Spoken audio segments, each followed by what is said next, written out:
Ahora, con las redes sociales, el panorama ha cambiado y dentro de poco será un equilibrio pleno para luego superar. Hoy el pueblo tiene la alternativa de leer o ver lo vedado, darse cuenta de lo que no se dice y también leer o ver en su justa dimensión lo incorrectamente exagerado. Alguien puede decir, y con verdad, ahí también se exagera. Bueno, para los que piensan así, hoy en dos exageraciones opuestas, se puede sacar el promedio o acercarse más a la realidad.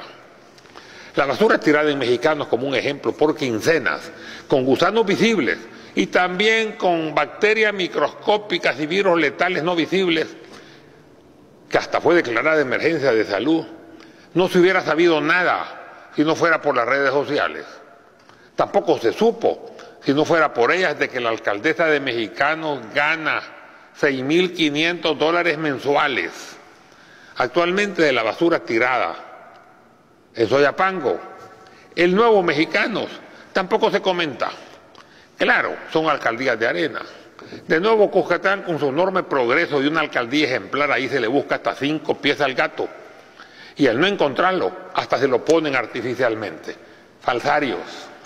Todavía se sigue desinformando, no solo por las noticias que esconden de los suyos, sino de las mentiras y medias verdades que propalan de sus opositores.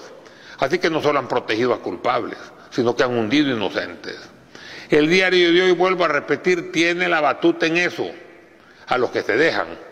O ellos calculan que no tienen fuerza ni valor para defenderse, los tratan de hundir, desprestigiándolos primero y luego presionándolos exageradamente en sus créditos bancarios, para luego seguir con lo demás.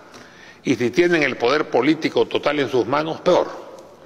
Como un ejemplo, la crítica en su momento contra Jorge Sedán, que en paz descanse, un ciudadano salvadoreño ejemplar, hijo meritísimo de El Salvador, fue misericordia, comandada por el diario de hoy, aprovechándose de que Jorge Sedán tenía quebrantos de salud, no había preparado sus herederos políticos, estaba demasiado abierto en sus negocios, había vendido su canal de TV quitándose voluntariamente el chuzo con el cual pudo defenderse.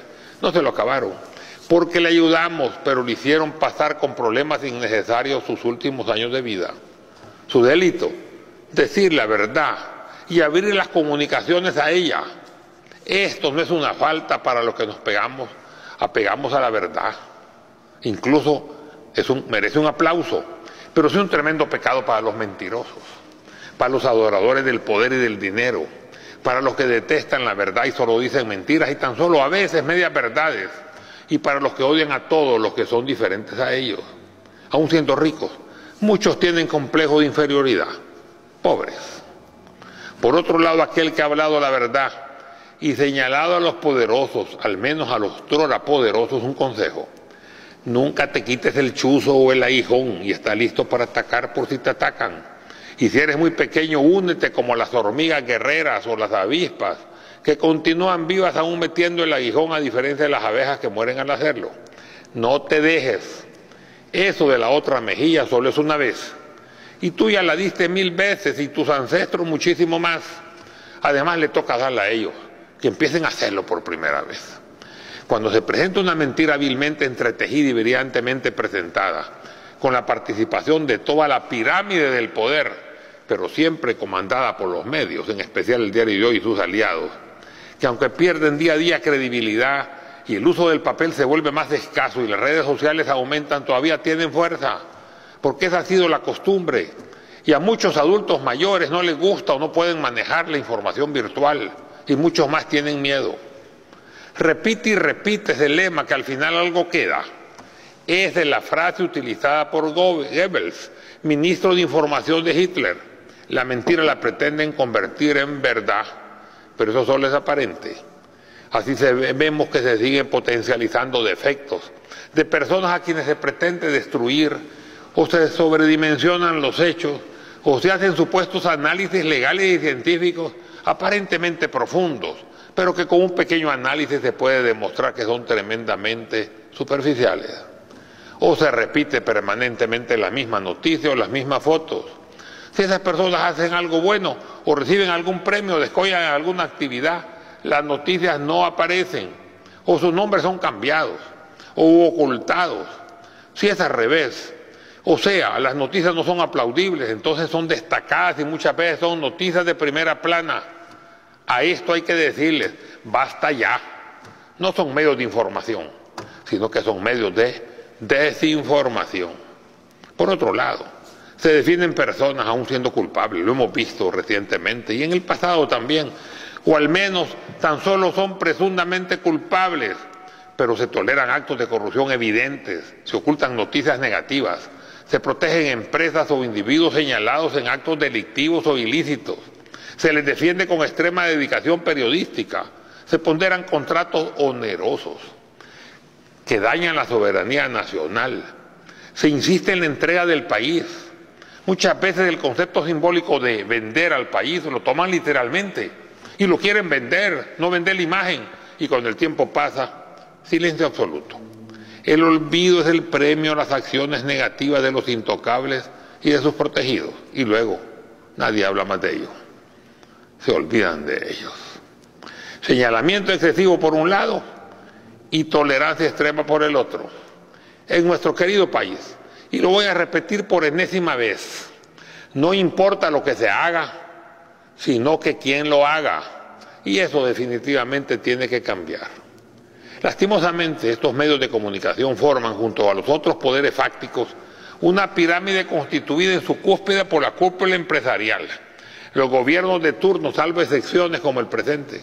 Entonces incluye, aunque tenemos que hacer la salvedad, que siempre hay excepciones, y algunas, por cierto, que merecen aplauso, algunas iglesias, el poder económico, dije algunas, el poder financiero, los tanques de pensamiento, analistas políticos y económicos fácilmente reconocidos y la mayoría a sueldo, instituciones crediticias, otros medios de comunicación, consecuentes o timoratos, asalariados de confianza, puestos gubernamentales intermedios, fijos, aunque cambien los gobiernos, porque los mandos medios siempre continúan y en los mismos puestos, y parte del pueblo sometido históricamente con genética doblegada que forman la base de la pirámide. Entonces juntos, lamentablemente, se convierten ya no solo en instrumentos de desinformación, sino que en instrumentos de dominación. Sin embargo, eso está cambiando y seguirá cambiando. Le toca ahora el turno al pueblo. Además hay nuevo reacomodo del poder económico y el poder político se encuentra parcialmente en manos de la izquierda y el pueblo ya no es el mismo de antes. No se deja engañar fácilmente.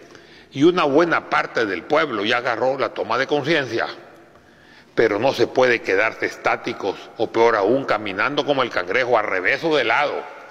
Friedrich Nietzsche lo dijo, cada momento es único y nosotros tenemos que agregar, este es el momento. Definitivamente El Salvador tiene que continuar el cambio. Algo se ha hecho, al menos se logró el punto de inflexión que cambia la dirección completamente, pero tiene que hacerse más. El buen trabajo de Nayib en Nuevo Cuscatlán tiene que realizarse en San Salvador.